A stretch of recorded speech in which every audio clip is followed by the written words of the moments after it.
嗱，嚟到台山水埗呢條村啊，你咁多車嚟行你食飯，全部粵 A 啦，有粵 J。過嚟台山第一美食一定要食台山黃鱔飯，都係一兩兩兩嘅喎。黃鱔細條咧，佢會啲肉會滑啲咯。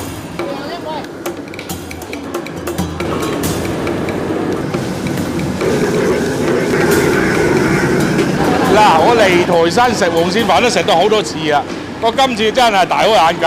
以前我哋食嘅都係用煲煮熟再炒嘅，佢呢度真正係生炒啦。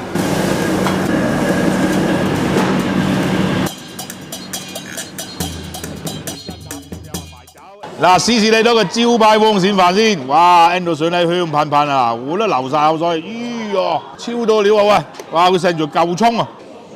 我應該係有啲豬油嚟嘅，我聞到好香嘅肉味嘅，鬆軟得嚟咧，爽口。仲有啲黃鱔飯咧，調調味好香。佢選啲黃鱔比較細啲啊，食起上嚟啦，清甜嫩滑嘅。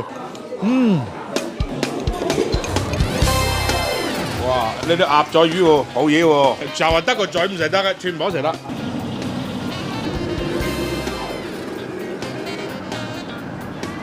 佢會做到兩味，嗱呢個係椒鹽嘅鴨仔魚嘅魚骨，嗱呢個係竹水浸鴨仔魚嘅魚片，佢所謂做咗一魚兩味。鴨仔魚最好食都係佢條骨，教得唔錯啦。嗱，得多啲魚皮嘅啫，就全部都係軟骨。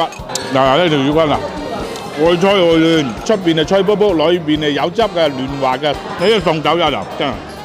鴨仔魚嘅魚骨好爽脆，你食起上嚟有癮嘅。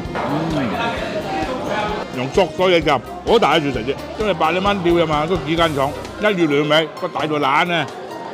嗱，我心心念念想食得到嗰靚雞啦，而家有得食啦。佢上面呢啲係炸乾咗嘅薑蓉，聽聞話呢碟餸一定要預訂嘅，因為要炸薑蓉炸到咁酸起酥嚟，要時間嘅。頭先我哋睇過雞腸啊，啲雞絕對靚嘅，啲模式非常之靚，見空不見血，輕輕地緊緊熟。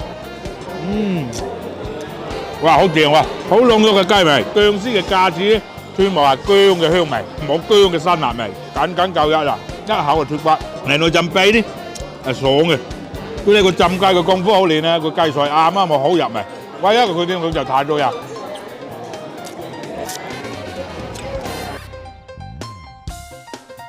呢度勝在就主打家庭樂啊，得週末過嚟玩下食下都唔錯嘅。咁啊，頭先同個老細傾過咧，佢個廚房團隊非常之強大喎，話淨人工10幾萬喎，成班廚房大佬服侍你喎，正到不得了啦，係嘛？